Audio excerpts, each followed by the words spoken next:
Halo guys, kembali lagi di Riko Official. Jangan lupa like, comment, and subscribe ya. Cerita ini karya Tevika. Akan datang suatu masa yang rodanya dapat menggilas keimanan. Keyakinan hanya tinggal pemikiran yang tak berbekas dalam perbuatan. Banyak orang baik tapi tak berakal. Ada orang berakal tapi tak beriman. Ada lidah fasih tapi berhati lalai. Ada yang khusyuk namun sibuk dalam kesendirian. Ada ahli ibadah namun mewarisi kesombongan iblis. Ada ahli maksiat rendah hati bagai sufi. Ada yang banyak tertawa hingga hatinya berkarat. Ada yang banyak menangis karena kufur nikmat. Ada yang murah senyum namun hatinya mengumpat. Ada yang berhati tulus tapi wajahnya cemberut. Ada yang berlisan bijak namun tak memberi teladan. Ada pezina yang tampil menjadi figur. Ada yang punya ilmu tapi tak paham. Ada yang paham tapi tak menjalankan. Ada yang pintar tapi membodohi. Ada yang bodoh tapi tak tahu diri. Ada orang beragama tapi tak berakhlak. Ada yang berakhlak tapi tak bertuhan. Lalu di antara semua itu, di manakah aku berada? Suara hati Ali bin Abi Thalib nyatanya sekarang telah benar-benar terjadi. Terlalu banyak manusia yang susah dipercayai. Terlalu banyak orang yang bermuka dua bahkan lebih. Tampil seenak hati dan mencaci sesuai naluri. Sungguh inilah zamannya kehancuran akan terjadi di muka bumi. Lantas, apa saja yang sudah kau pelajari? Tidak ada. Kita masih stay di tempat yang sama. Terlalu menggarap enteng segala pertanda yang ada. Terlalu menganggap enteng segala pertanda yang ada. Seolah merasa dunia masih lama. Nyatanya kita hidup hanya sebentar saja. Reni tak lagi kuasa menahan isak tangis. Sampai kapan ia akan mengenyam luka seperti ini? Baru kemarin malam ia ternodai. Baru beberapa saat lalu ia menyukai pelukan hangat yang terasa menjaga. Dan sekarang segalanya terenggut paksa dalam sekejap saja. Apakah takdirnya benar-benar hanya tentang ini? Luka dan luka. Sampai kapan dirinya merasakan pedihnya luka yang siap membuatnya gila? Saudara kembarnya sedang terkapar tak berdaya di sana. Tak ada yang berniat akan menolongnya. Apakah ini takdir yang adil? Mengapa ujiannya selalu saja sulit? Selamat datang di istana kita. Reni menatap sekitar tempat yang kini dipijaknya. Ini bukan istana melainkan sebuah rumah tak terpakai yang sudah sangat lama ditinggal oleh pemiliknya. Ternyata lo lebih gila dari Fadel. Senyum bahagia tadi luntur dalam sekejap saja. Menatap Reni tajam tak seperti biasanya. Bukan lebih gila lagi, tapi jauh sangat gila. Walau tertawa, nada suaranya tak seperti orang tertawa. Ia menyeramkan dari apa yang Reni pikirkan. Apa yang salah dengan takdirnya hingga harus dipertemukan oleh manusia-manusia jahanam yang tak pantas berada di muka bumi, melainkan di neraka saja. Lo gila, Gus? Enggak. Nama Gus di depan nama lo sekarang sangat tidak pantas bersanding. Lo lebih buruk dari semua yang pernah gue kenal. Wajah munafik, bersembunyi di balik wajah soleh, pendiam, santun dan menjaga diri dari segala macam fitnah dunia. Tapi nyatanya lo manusia termunafik yang pernah gue kenal. Cica Reni yang sama sekali tak dihiraukan oleh mereka yang berada di tempat ini. Sudah saya bilang manusia itu dasarnya munafik. Jangan menilai dari penampilannya. Dan sih kamu salah menilai saya hanya karena pakaian. Kamu mengatakan tentang fitnah dunia. Wanita adalah fitnah terbesar di dunia. Dan saya benar-benar tidak bisa menolak fitnah ini. Ini semua karena kamu, Renia. Lo gila, Yuda. Apa yang lo lihat dari gue? Bukan kita hanya sekali bertemu. Kenapa lo ganggu hidup gue hanya untuk obsesi sekejap ini? Yuda menggeleng dengan cepat. No, kamu segalanya. Karena hanya dengan sentuhan kulit tak sengaja mampu membuat dada saya bergetar hebat. Hati saya tersenyum, sesuatu yang berbeda dari yang belum pernah saya rasakan. Itu semua karena kamu. Reni tak percaya apakah benar sebegitu dahsyatnya fitnah seorang wanita, hingga seorang Gus pun kehilangan kendali atas dirinya karena nafsu setan belaka. Gimana bang, kita eksekusi dia? Reni semakin heran. Mengapa semuanya terasa seperti puzzle? Sangat rumit. Kenapa Fadel memanggil Yuda dengan sebutan abang? Kalian, perkenalkan, dia Fadel, adik saya satu-satunya. Jawaban dari Yuda semakin menjadi teka-teki tak berujung. Bagaimana bisa? Gagap Reni. Ia tak percaya. Seakan ia ditampar kenyataan yang belum bisa dicernanya dengan baik. Selama ini yang ia ketahui bahwa Fadel adalah anak tunggal. Lalu kenapa bisa memiliki seorang kakak? Sepertinya ada yang kepo. Gak apa-apa kan dek, kalau abang ceritakan. Fadel mengangguk dengan begitu patuh. Yuda Kaisar, seorang anak sulung dari seorang mafia yang juga dikenal sebagai anggota politik yang sedang masyhur pada masanya. Anak yang terlahir dari perbuatan tak seharusnya atau perselingkuhan membuat anak ini tak diterima oleh keluarganya. Ia terbuang, juga sangat tersisihkan, hingga ada sepasang suami istri yang memungutnya dari tumpukan sampah dekat penjara suci. Ia dibesarkan di sana, dididik dengan sangat taat.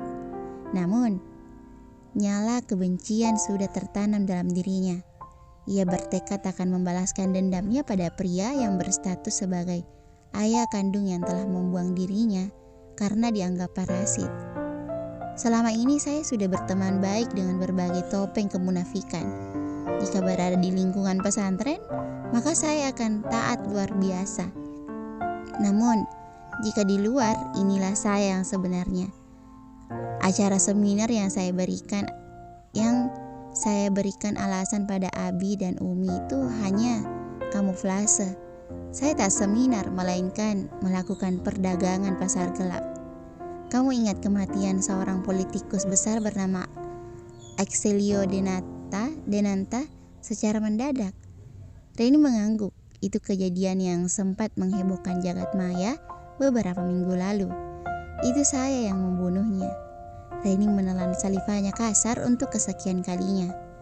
Lalu jika ayah kandung saya sendiri saja saya bunuh dengan mudah, akan seperti apa nasib suamimu yang bodoh itu? Tidak. Sekarang di hadapan Reni ini bukan Yuda yang sama seperti kemarin. Apalagi ditambah ada Fadel yang sejak awal sudah dikenal buruk, mafia kejam yang tak pandang bulu. Jangan, cegah Reni cepat. Terlambat, dia sudah masuk ke dalam perangkap. Jika berkenan nanti lihatlah ia mengembuskan napas terakhirnya. Wajahnya sangat menyeramkan.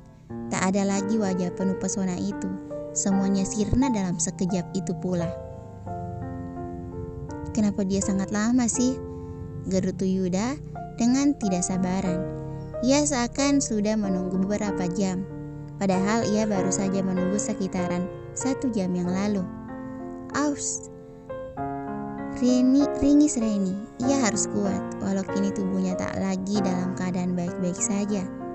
Kini beberapa bagian tubuhnya sudah dipenuhi oleh bekas luka pisau. Siapa lagi yang membuatnya jika bukan pria di hadapannya ini? Aduh sayang, maaf. Saya tidak sengaja. Lihatlah, semudah itu pria ini berubah. Sekejap itu ekspresinya berubah. Reni sudah menduga bahwa Yuda yang di hadapannya bukanlah Yuda yang sama, melainkan sesuatu yang mengambil alih tubuhnya. Lo biadab, saut Reni saat Yuda membersihkan luka di tangannya. Mulut kamu tetap saja pedas ya. Bagaimana jika kita buat luka juga di sana? Pasti sangat menyenangkan melihat darah menetes dari sudut sana. Yuda tersenyum.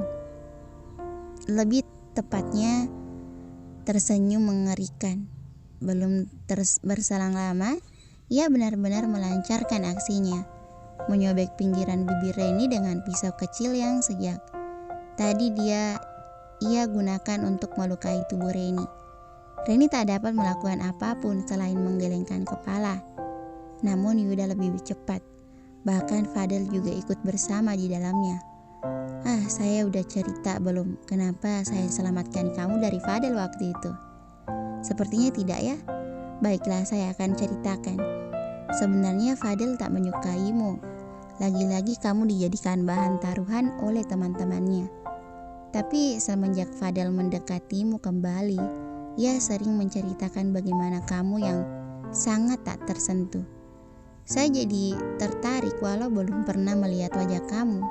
Saya menyelamatkan kamu waktu itu karena saya ingin kamu menjadi milik saya. Bertindak seakan sebagai malaikat. Tapi karena tahu kamu sudah menikah dengan pria dungu itu. Siapa sih namanya? Si Kiko. Saya berambisi untuk menghancurkan pernikahan kalian terlebih dahulu. Apalagi Fadel memiliki kamera di mobilnya. Itu sangat mudah dan tentu saja itu bagian dari rencana kami. Dan bom, benar saja. Baru beberapa jam sejak mengirimkan foto itu, saya mendapat kabar bahwa mertua kamu meninggal. Turut berduka ya. Dan semalam saya sengaja kembali mengirimkan foto itu pada Niko langsung. Tebak gimana akhirnya? Kamu dicampakkan. Kasihan. Cukup sekian penjelasan dari saya. Semoga dipahami dengan baik. Yuda bergerak mundur bersandar sambil bersedekap, menatap Reni yang sekarang benar-benar memprihatinkan. Ia belum makan secuil nasi pun sejak kemarin malam. Dan sekarang sudah malam lagi. Ditambah tubuhnya yang penuh luka dan mengeluarkan darah yang tak sedikit. Untung saja di sini suasananya agak gelap. Jika tidak, Reni sudah pingsan sejak tadi karena tak bisa melihat darah. Saya cinta kamu, tapi saya tidak bisa memiliki kamu sebelum kalian berpisah. Jadi buat ini lebih mudah, ceraikan dia. Reni tersenyum meremehkan. Yuda tak tahu saja bahwa Niko sudah menolaknya, membuangnya seakan sampah tak berguna. Bahkan sekarang Reni tak yakin bahwa Niko akan datang untuk menolongnya. Lo gak sehebat itu untuk milikin gue. Sampai maut menjemput pun gue gak akan pernah mau menjadi milik seorang munafik berdarah dingin, pembunuh. Di sela-sela tenaganya Reni mencoba melawan. Walau kadang ringisan-ringisan kecil banyak terdengar karena luka di bibirnya. Plak. Yuda menamparnya dengan kasar. Bahkan tak ada sebelas kasih sedikit pun. Kamu terlalu banyak bicara sayang. Saya tidak suka. Allah, masihkah ada harapan untukku hidup? Tolong berikan aku kesempatan untuk memperbaiki segalanya. Namun jika tak ada kesempatan lagi, tolong ampuni segala dosanya sebelum menghadapmu. Setelahnya, Reni merasa segalanya gelap. Tubuhnya yang lemah, ditambah banyaknya darah yang keluar. Seketika membuat kegelapan seakan ingin merenggutnya. Reni sudah tak bisa menahan dirinya dan berakhir tak sadarkan diri hingga beberapa saat. Brak. Sekali lagi Reni merasa dejavu. Sudah ia katakan bukan bahwa kehidupannya seakan tetap di situ saja. Ia akan kembali di mana waktu pernah membawanya. Ia merasa hidupnya tak maju melainkan hanya kembali. Reni, dengan kesadaran yang tersisa, Reni mencoba mengangkat kepalanya, melihat siapa yang datang. Dia di sana, orang yang kemarin malam mengusir dirinya dalam hidup pria itu. Perawakan pria itu sama kacaunya dengan dirinya. Lihatlah baju yang kemarin masih melekat pada tubuh pria itu. Ia sama mengenaskannya dengan Reni. Niko juga melihat Reni. Tak ada yang baik dengan wanita itu. Tubuhnya yang terikat di kursi, luka di mana-mana. Tunggu, ada noda darah yang masih belum kering. Niko bisa melihat semua itu walau dalam cahaya remang-remang. Wanita begitu mengenaskan, dan itu karena dirinya. Ia melihat sekeliling, tak ada tanda-tanda orang lain di sini. Hanya ada Reni di bawah lampu yang cukup menerangi dirinya saja. Niko akan melangkah jauh namun Reni menggeleng. Tanda jangan sampai Niko melewati sesuatu yang diletakkan di lantai di depannya. Di tempat itu bukan hanya ada dirinya, melainkan ada banyak orang berpakaian hitam, bertubuh kuat, merasa tersamarkan oleh gelapnya ruangan hingga Niko tak bisa melihat mereka. Niko tak mengindahkan peringatan Reni, melainkan ia terus mendekati wanita itu dengan cepat. Ia merasa begitu terluka saat melihat Reni berada dalam keadaan yang sangat buruk seperti ini. Maafin gue Ren, ini salah gue. Apapun yang terjadi sama lo sekarang, ini semua kesalahan gue. Jangan tinggalin gue Ren. Lo gak lihat betapa kacaunya gue karena lo tinggalin hanya beberapa jam aja. Bahkan dalam hitungan jam, gue bisa sehancur ini kehilangan lo. Tolong jangan pergi. Gue yang salah karena udah mengatakan hal laknat itu. Gue yang salah Ren, gue. Reni tersenyum tipis. Inikah hikmah dari segala luka yang diterimanya?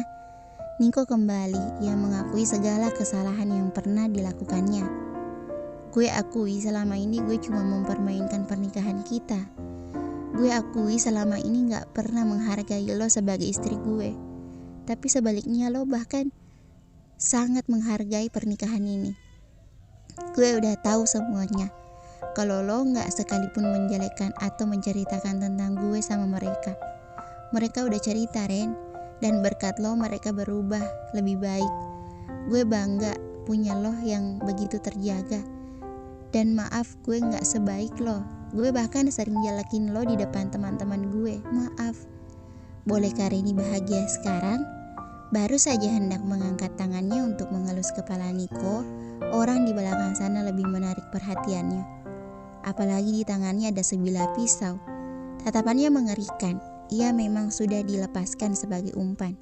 Kaki dan tangannya yang sejak tadi terikat dilepaskan. Awas! Reni mendorong Niko ke samping saat pisau itu hendak melukai punggung Niko. Karena tak tepat sasaran, pisau itu menancap di paha Reni. Darah kembali mengalir. Mungkin saja jika lebih banyak luka di tubuhnya maka ia akan kehabisan stok darah. Reni! Teriak Niko saat melihat Reni kembali meringis kesakitan sambil menahan agar darah itu semakin tak banyak keluar. Reni hampir kehilangan kesadarannya. Sudah sejak tadi ia menahan diri agar kesadarannya terjaga. Ia berusaha agar tak melihat darah yang berasal dari tubuhnya. Ups, sorry sayang, kamu terlalu baik untuk menyelamatkan manusia yang sudah menyia-nyiakanmu. Seandainya kamu tidak menolongnya, maka dia akan menderita melebihi apa yang udah dia berikan pada kamu. Kamu terlalu naif hingga tubuhmu lagi-lagi terluka. Tapi gak apa-apa, nanti aku obatin. Bertahan sebentar lagi ya. Reni hanya menatap pria itu dengan malas. Pria ini memang psikopat. Dengan napas yang kian memburu karena darah yang tak hentinya mengalir. Reni menengok ke arah lukanya. Benar saja, ia tak lagi bisa menahan bobot tubuhnya. Ia pingsan. Reni tak bisa melihat darah yang banyak.